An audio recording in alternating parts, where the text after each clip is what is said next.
এই বিপদের দিনে আমার ডাকে সাড়া দিয়ে আপনারা এক কথায় একেবারেই অল্প সময়ের মধ্যে এখানে এসে উপস্থিত হচ্ছেন। এটা কালকেও বলছি, এখনো বলছি, সবসময় মনে থাকবে আমার বিপদের বন্ধু আপনারা। আমার দলের বিপদের বন্ধু শুধু নয়, দেশের বিপদের বন্ধু আমি মনে করি। আজকে দেশের ডাকে আপনারা সাড়া দিয়ে এখানে চলে এসেছেন, অনেক কষ্ট করেছেন। কালকে যারা চলে গেছে তারাও থাকতে চেয়েছিল, আমরা সকলে মিলে এই অনুষ্ঠানটি করতে চেয়েছিলাম, কিন্তু আমরা হল যেটা ভাড়া করেছিলাম তারা হল দিতে শেষ পর্যন্ত অপারগতা প্রকাশ করায় আমাদের পার্টি অফিসে করতে হবে, যার জন্য দুভাগে করতে হবে। কৃতজ্ঞতা আজকে জানিয়ে নেওয়া দরকার। এখানে যারা অর্গানাইজ করেছেন, যারা প্রেসিডেন্ট সদস্যবৃন্দ, আমাদের মহাসচিব, সিনিয়র কোচেয়ারম্যান, ওনারা যেভাবে সহযোগিতা করেছেন, এবং তারা অফিসের যারা সার্বিক স্টাফ, প্রেস, সকলে মিলে সে প্রাণপণ ভাবে কি বলবো, একেবারে সর্বাত্মক ভাবে এই অনুষ্ঠানকে সহযোগিতা করছেন, তাদের প্রতিও কৃতজ্ঞতা জানাচ্ছি। একটা কথা হলো যে এই একটি হলো যে একটা বিপদ, আমি বিপদের সময় আমি চাই যে আমার বন্ধু বান্ধব সবাই আমার কাছে থাকুক, এবং আমি দেখাতে চেয়েছিলাম জাতীয় পার্টির সব জায়গার মানুষ যারা বিভিন্নভাবে বিভ্রান্তিতে আছেন, কেউ কেউ কিছুটা হলো হতাশায় ভুগছেন, কেউ কিছুটা হলো বুঝতে পারছেন না কোথায় যাব, কি করব, অনেকে অনেক ধরনের সমস্যা মনে করছেন। আমি মনে করছি সবাই আমরা আপন লোক একখানে হয়ে একজন একজনের দিকে তাকায়, একজন একজনের সঙ্গে মনের ভাব প্রকাশ করি। এতে করে আমার মনের দুঃখ দুর্দশা যন্ত্রণা আরেকজন জানবে, তাদেরও আমি জানতে পারবো। এর মাধ্যমে আমাদের যে শক্তি, সম্মিলিত শক্তি, এটাই সামনের দিকে আমাদের সাহস, এটাই সামনের দিকে আমাদের শক্তি এবং আমাদের প্রেরণা যোগাবে। এবং সত্যিকার অর্থেই আমি দেখাতে চেয়েছিলাম যে আপনারা সকলে দেখুন, আপনি একক নন। আপনি একক শুধু নন, আপনার শুধু ওই এলাকাটাই একক নয়, সারা বাংলাদেশের বিভিন্ন স্থানে আপনার আত্মীয় আছে, আপনার ভাই আছে, আপনার শহীদ আছে, আপনার জন্য জীবন দেওয়ার জন্য, আপনার পাশে দাঁড়ানোর জন্য আপনি অনেক লোক পাবেন সাথে। এটা দেখলে আপনাদের মনে শান্তি আসবে। আমি ধারণা করি এই দুদিনের পরে যারা যারা এখানে উপস্থিত হয়েছেন তারা নিশ্চয়ই অনেক বেশি সাহস, অনেক বেশি উদ্দীপনা, উৎসাহ নিয়ে আপনারা আপনাদের রাজনীতিতে ফিরে যাবেন, আমার দৃঢ় বিশ্বাস। আর একটা কথা মনে রাখবেন, যারা কোনো কারণ ছাড়া আসেননি তারা আমাদের লোক নন, তারা হয়তো কোনোদিনই আমাদের লোক ছিলেন না, এবং ভবিষ্যতে হয়তো কোনোদিনই তারা আমাদের লোক হবেন না, সেই কথাটাও মনে রাখতে হবে। আর একটা হলো যে মাঠ পর্যায়ে আপনারা এখানে যারা থাকেন জেনারেল তারা করতে পারেন, যুদ্ধক্ষেত্রে মাঠ পর্যায়ে যখন যেখানে দরকার হবে আপনাদের সিদ্ধান্ত নিতে হবে। আমরা আপনাদেরকে যা দিতে পারি যেটা দেওয়ার জন্য আমি চেষ্টা করছি, যেটা রাজনীতির সবচেয়ে বড় মূল শক্তি, সেটা হলো রাজনীতি। আপনার পরিষ্কার ধারণা থাকা উচিত আমি কি রাজনীতি করছি। আমি মনে করি 90 সালের পর থেকে জাতীয় পার্টিতে এই বিষয়টি খুব পরিষ্কার ছিল না, আমাদের আসল রাজনীতিটি কি। এখন কিন্তু আমি আপনাদের কাছে সকালে যেটা বলেছি, কালকেও বলেছি, আপনাদের এখনকার রাজনীতি হল দেশের দুর্দশাগ্রস্ত, অসহায়, নিরুপায় মানুষ, তাদের জন্য কথা বলা, তাদের মুখপাত্র হওয়া, তাদের সামনে, তাদের পিছনে থাকা, তাদের সামনে থাকা, তাদেরকে সঙ্গে নিয়ে জীবন দেওয়ার জন্য প্রস্তুত থাকা, এটাই হলো আপনাদের রাজনীতি। এখন জনগণের রাজনীতি, জনগণের জন্য রাজনীতি। আমি এমপি হওয়ার জন্য, মন্ত্রী হওয়ার জন্য, সামনে নির্বাচনের জন্য নয়, জনগণ বিপদে আছে আমি তার সঙ্গে আছি, এটি হলো আমাদের একমাত্র রাজনীতি। সংগঠনের কথা বলেছেন, মোজাম্মেল কথাটা বলেছেন, সংগঠন ছাড়া তো আমাদের শক্তি নাই। সবসময় মনে রাখবেন, সংগঠন তৈরি হওয়ার জন্য সবচেয়ে প্রথম যেটা দরকার সেটা হলো রাজনীতি। আপনার পিছনে সংগঠনের জন্য লোক আসতে হবে, সমর্থন আসতে হবে, আপনার পিছনে লোক দাঁড়াতে হবে, আপনার জন্য লড়াই করতে হবে, আপনার জন্য জীবন দেবে, পরিষেবা দিবে। যখন বুঝবে আপনার রাজনীতিটা আমার পক্ষের রাজনীতি, জনগণের পক্ষের রাজনীতি, আমরা জনগণের জন্য রাজনীতি করতে চাচ্ছি, তখন তো জনগণ আপনার পাশে দাঁড়াবে। যে আমার ছেলে বিপদে আছে, আমার বিজনেস সেন্টারকে ভেঙে বলা হচ্ছে, আমার হসপিটাল ধ্বংস করা হচ্ছে, আমাকে ব্যবসা বাণিজ্য করতে দেওয়া হচ্ছে না, আমাকে অসম্মান করা হচ্ছে, আমাকে বেজ্জত করা হচ্ছে, আমি এর প্রতিবাদ করতে চাই। কে করছে উনি? আমি ওনার সঙ্গে আছি। তখন আপনি লোক পাবেন। যারা এখন আসছেন না, চলে গেছেন, ঝরে গেছেন, সেই জায়গায় অনেক লোক আসবে। শুধু আমার একটাই কথা ছিল, রাজনীতি পরিষ্কার, এই পরিষ্কার রাজনীতি নিয়ে বুক ফুলিয়ে জনগণের সামনে দাঁড়ান, বুক ফুলিয়ে বলেন আমি আছি, আমি আছি, আপনাদের কথা বলবো, আমাকে অ্যারেস্ট করুক, মেরে ফেলুক, যা ইচ্ছা তা করুক, আমি আছি। কিসের বিরুদ্ধে এটা পরিষ্কার করে বলবেন, নব্য ফেসিবাদের বিরুদ্ধে এবং নব্য ফেসিবাদদের দোষকদের বিরুদ্ধে আমরা আছি। নব্য ফেসিবাদ এবং নব্য ফেসিবাদদের দোষর যতক্ষণ পর্যন্ত এই দেশ থেকে নিশ্চিন্ন না হবে ততদিন পর্যন্ত আমাদের রাজনীতি আছে, আপনাদের পাশে আমরা থাকবো, আপনাদের জন্য জীবন দেবো। আমরা বলতে পারবেন? এখন দাঁড়িয়ে বলবেন মাঠে আমরা নব্য ফেসিবাদকে ধ্বংস করতে চাই, এই ফেসিবাদদের দোষরকে আমরা দেখে দিব। আজকে মারেন, বুক ফেলে দেন, গুলি করেন, আমরা রাজি আছি, রক্ত দিব আমরা। কত লোককে মারবেন আপনি? দেশ আপনার এখন দেখার নয়। এই দেশের জন্য আপনার কি আছে, কতটুকু আপনার ত্যাগ আছে? এই দেশের জন্য আমাদের অনেক ত্যাগ আছে, অনেক কষ্ট আছে, অনেক কিছু আমাদেরকে করতে হয়েছে। এটা মনে রাখবেন, রাজনীতি দিবেন সংগঠন হবে, সুবিধাবাদী সংগঠন, টিকমার্কের রাজনীতির সংগঠন, ওই লোক আমার দরকার নাই। এখন আগুনে পুড়ে সোনা খাঁটি সোনা হবে। আগুনের মধ্যে এখন আমরা পড়েছি, আগুনে পুড়ে ছাই হয়ে খাঁটি সোনা বেরিয়ে আসবে, এটা মনে রাখবেন। আর নির্বাচনের কথা অনেক সময় অনেকে বলেছেন, নির্বাচনে আমাদের দেশের নির্বাচন ব্যবস্থা এবং রাজনৈতিক পরিস্থিতি এমন, অনেক সময় অনেক ভালো কর্মী যারা এলাকায় থাকে, যাদেরকে মানুষের চিনে ভালো জানে, যাদেরকে মানুষ সত্যিকার অর্থে চায় এবং যাদেরকে আমরাও চাই, তাদেরকে আপনি রাজনীতিতে দাঁড়া করলে আমাদের যে রাজনৈতিক সিস্টেম চালু করেছি আমরা, সেখানে তারা জিততে পারে না। বরং অবৈধ অস্ত্রের মালিক, অবৈধ অর্থের মালিক বিভিন্ন গাড়ি বাড়ি নিয়ে চলতে পারে, অনেক পুলিশ পয়সা দিতে পারে, ইলেকশন অফিসে পয়সা দিতে পারে, বিভিন্ন ভাবে মানুষকে পয়সা দিয়ে কিনতে পারে, তারা এমপি মন্ত্রী হয়ে যায়। এখন আমি রাজনীতিতে টিকতে হলে একটা বড় একটা বিবেচনার বিষয়, আমি জানি এই লোকটি দেশের জন্য মঙ্গলজন, আমি জানি পার্টির জন্য মঙ্গলজন, আমি জানি একে উঠালে দেশের ভালো হবে, কিন্তু একে উঠালে সে পাস করবে না। আমার দলে যদি কোনো ক্যান্ডিডেট না পাস করে, তখন কি দল থাকবে? কাজে অনেক সময় বিষ খেতে হয় জেনে শুনে, যেটা নিয়ে আপনারা মনে করবেন না। একটা কথা মনে রাখবেন, বিবেক থেকে আমি কোনো সময় বিবেকের কাছে কোন রকম খারাপ কিছু মনে করবো আমার কাছে, সেই তার থাকলে আমি সেই কাজ করি না, আমি ইনশাল্লাহ করবো না ভবিষ্যতে।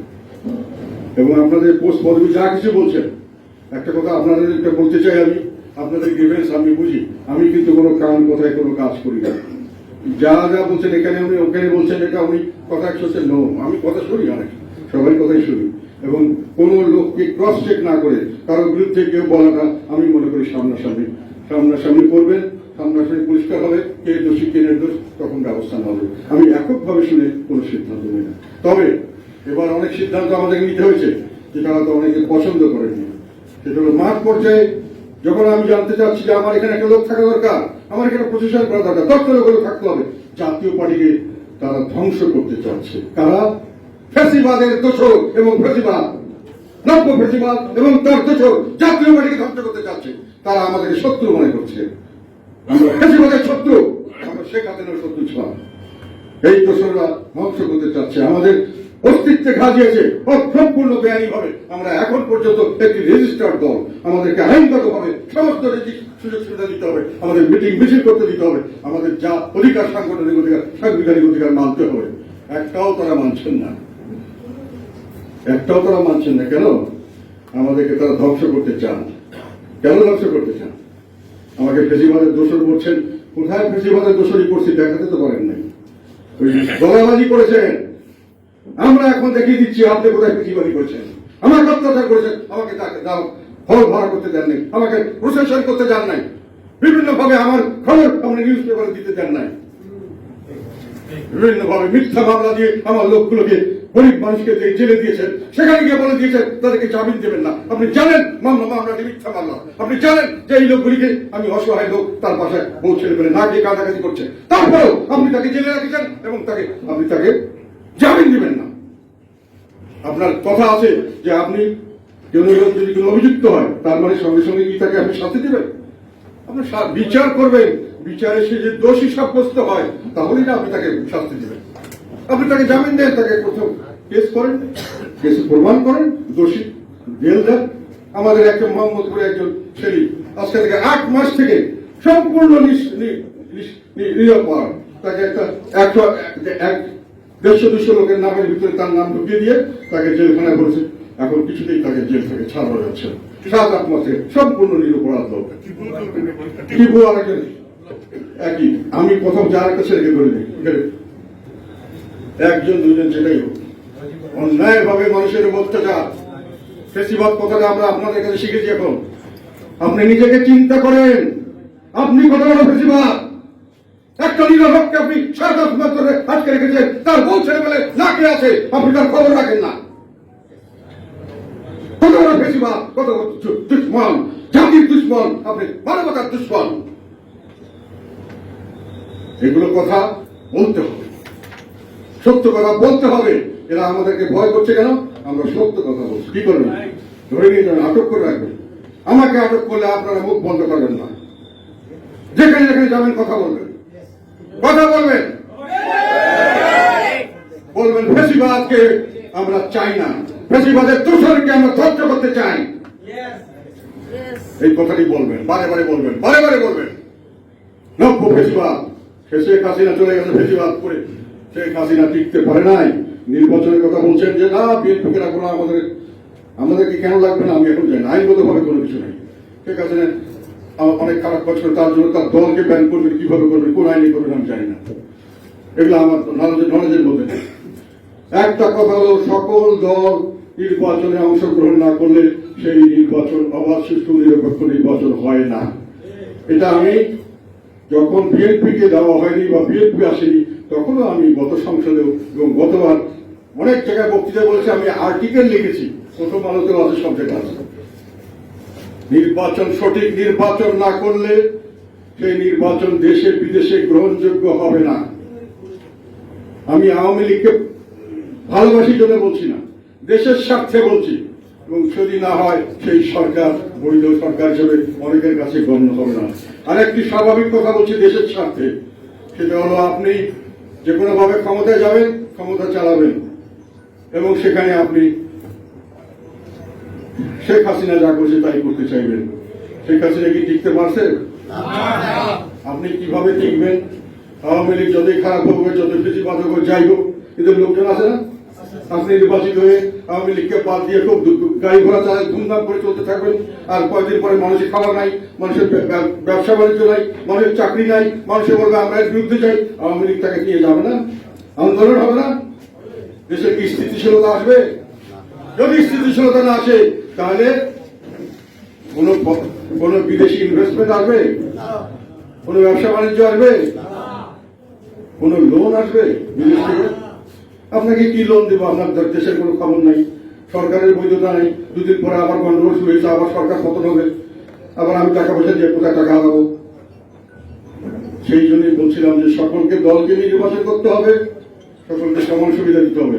যেটা একটু আগে আমাদের সিনিয়র কোচ বলে গেছেন, নির্বাচন আমরা চাই যত তাড়াতাড়ি, এর কমিটি নির্বাচন। কিন্তু এই নির্বাচনের নামে প্রমোশন করে আবার একদলীয় শাসন ব্যবস্থা কায়েম বা একটা কিছু নিজস্ব গোদামিল করা এবং নিজেরা জনগণকে বাদ দিয়ে নিজেরা একটা কিছু করা, এবং নির্বাচন চাই বললে ওনারা মন খারাপ করে, আবার বিএনপি নাকি খুশি হয়। আবার নির্বাচন আমরা যখন বলি যে না নির্বাচন এই অবস্থা হওয়া যাবে না, তখন আবার ওনারা খুশি হন, সরকার খুব খুশি, ও উনি আমার সাপোর্টে কথা বলছেন, মানে এখন নির্বাচন করা যাবে না, আমরা গাড়ি ঘোড়া নিয়ে ধুমধাম করে যেমন চলছে সেরকম চলতে থাকবো। ওনাদের দোষরাও একইভাবে খুব খুশি, খুব ভালো কথা বলছেন। নির্বাচন এখন দরকার নেই, যদি এইভাবে নির্বাচনের পরিবেশ নাই, যেটা একটু আগে আমাদের কোচের ব্যবস্থা করলেন, নির্বাচনের পরিবেশ নাই, কাজে নির্বাচন আমরা চাই না, এটা ওদের জন্য খুব খুশির খবর। আর যখন বলি যে করতে হবে, ঠিক মতো করতে হবে, এইটা আমাদের জন্য একটা অখুশির খবর। এখন আমরা তো স্টেট একটা কথা বলে ওনাদের সন্তুষ্ট করতে পারছি না। এখন এই হলো আমাদের দেশের সমস্যা। তো কথা হলো ওনারা একটা জিনিস ভুল করেছেন, সেটা হলো ওনারা একাই দেশের মালিক নন, আর ওনারা একাই চালাক মানুষ নন। বাংলাদেশের মানুষের মধ্যে মাথায় কিছু বুদ্ধি আছে, আর দেশপ্রেম আছে, আর দেশের মানুষ আমরা। এই দেশের মালিকানা তুমি ওনাদের হাতে আমরা সকলকে দিয়ে দিয়ে যাই। আমাদের মালিকানা আছে, আপনি এটা বাদ দিতে পারবেন না।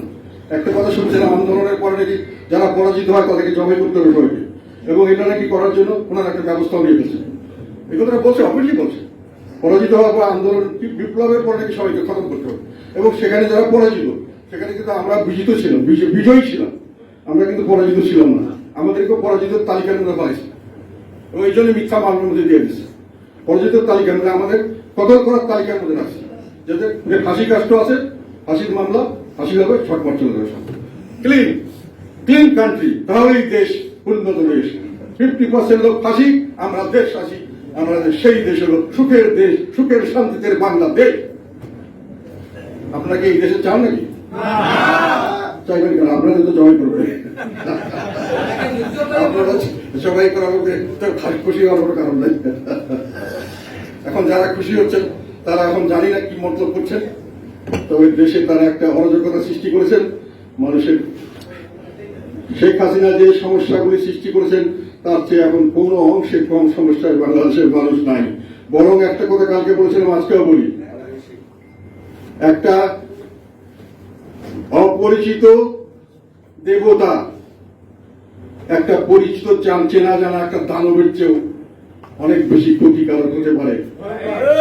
এটা বাংলাদেশের মানুষের হারে হারে টের পাচ্ছে। একজন খুব পরিচিত দেবতা, আমরা ওনাকে দেবতাই মনে করছি এবং মনে করছি আমরা শান্তি পেলাম, এবার উদ্ধার হইলাম। আমরা সবকিছু ওনার হাতে ছেড়ে দিয়েছিলাম। আমরা বললাম উনি এটাও করুক কিনা, সংস্কারও করুক। রাজনৈতিক দলগুলি সংস্কার করতে চায় না, সবাই নিজের ক্ষমতা নিয়ে থাকতে চায়। এর আগে যখন যারা ছিলেন তত্ত্বাবধায়ক সরকার করে গেছেন, ভালো ভালো কাজ করে গেছেন, আমরা তো মনে করি উনি তো তার চেয়ে আরো 10 গুণ ভালো মানুষ। এখন উনি তো অপরিচিত দেবতা, বাংলাদেশের মানুষ, এবং আমরা বোকা বলে গেলাম। দেখলাম শেখ হাসিনা তো এই হিসেবে, যাই হোক, শেখ হাসিনার কথা বললে আমার বেশিরভাগ করে কালকে আমার জবাই করবে। এখন devil is better, known devil is better than unknown God. দেবতা, আননোন দেবতা আমাদেরকে জবাই করতেছেন সবাই মিলে। নোন ডেভিল আর জবাই করছিলেন, আমরা তো জানতাম যে কোন সারিতে জবাই করুন, কোন সময় জবাই করুন, আমরা পালাইতে পারছিলাম। আমরা পালাইতে পারতেছি, সবসময় জবাইয়ের ভয়ে থাকতে হচ্ছে। যাই হোক, আমি যেটা বলতে চাচ্ছিলাম, যে উদ্দেশ্যটা ছিল যে আমরা বন্ধু, আমরা ভাই, আমরা একই দল, আমরা একই ফ্যামিলির সদস্য, এটা মনের মধ্যে ধারণ করবেন। বাড়ির নিজেদের দলের লোকের বিরুদ্ধে কিছু বলবেন না। চেয়ারম্যানের বিরুদ্ধে আপনার 100টা কথা থাকতে পারে। আমি খুব একেবারে সব দিক দিয়ে পারফেক্ট মানুষ এরকম হওয়ার সময় ক্লেম করি না। বিদ্যা বুদ্ধি তো আমার বড় থাকতে পারে, আপনাদের মন মতো কিছু না হতে পারে। আপনারা আমার সঙ্গে এককভাবে এসে কথা বলবেন, দরকার হলে বলবেন কি ভুল করেছে, আমরা চেষ্টা করব। আর একটা কথা মনে রাখবেন, যাকে নেতা মানবেন এটাও মানবেন যে নেতার ভুল করার কিছু অধিকারও থাকে, সেটা মেনে নিয়ে দল করতে হবে। বাইরে যদি আপনারা আমার সমালোচনা করেন, ফেসবুকে সমালোচনা করেন, পাবলিকলি মিটিং এ সমালোচনা করেন, তাহলে আমার শুধু নয়, দলের ভাবমূর্তি নষ্ট হয়। চেয়ারম্যানই খারাপ মানুষ, তার কোথায় ঠিক নাই, তা আপনার এই দল মানব কেন? আর সেটা আপনাকে করতে হবে না। এটা বলার জন্য আমার একটা গ্রুপ আছে, আমাদের 24 ঘন্টা এটা করতেই থাকবে। এরা আবার বর্তমান সরকার কিছুটা এদেরকে আবার এখন সাপোর্ট দিচ্ছে বলে মনে হয়, সেই দিকটা আছে। সেই কারণে এই কথাগুলি আপনাদের দরকার নাই। আপনারা যদি কোনো অসুবিধা মনে করেন, আমি খারাপ কাজ করছি, আমার কাছে আসবেন, বুঝায় বলবেন, আমি শুনবো। আর কারো বিরুদ্ধে বললে তার সামনে বলবেন, আমি তাকে সামনে আনবো, তারপরে বলবেন। সিদ্ধান্ত আমি আপনাদের মতামতের ভিত্তিতে নেব। আমি নিজের সিদ্ধান্ত বেশি নেই না। আমি অত্যন্ত ডেমোক্রেটিক হিসাবে সবকিছু চালাতে চেষ্টা করি, কিন্তু এখন পর্যন্ত বাকি দুটো বড় বড় দলের হিসাব মতো, কিন্তু ওনাদেরকে নেতার বিরুদ্ধে কেউ চ্যালেঞ্জ করে কোনো কথা বলে না। আমার বিরুদ্ধে কিন্তু সবাই চ্যালেঞ্জ করে কথা বলে, সকাল থেকে রাত পর্যন্ত সবাই চ্যালেঞ্জ করে। তারপরেও বলা হয় আমি নাকি স্বৈরাচার, কায়দায় দেশ চালাচ্ছি, স্বৈরাচারী কায়দায় দল চালাচ্ছি। আমি কি একটা কথা মিথ্যা বলছি বলেন? ফেসবুক খুলে দেখবেন, আমি একটা কোনো কিছু দেখলেই দেখবেন কত লোক এসব কথা বলতেছে আমার। যাই হোক, আর মনে হয় বেশি কথা বলা ঠিক হবে না। অনেক মনের কথা বললাম, নিজের লোক হিসেবে আপনাকে বললাম, আপনাদের বললাম। আমার পাশে থাকবেন, আমি আপনাদের পাশে থাকবো।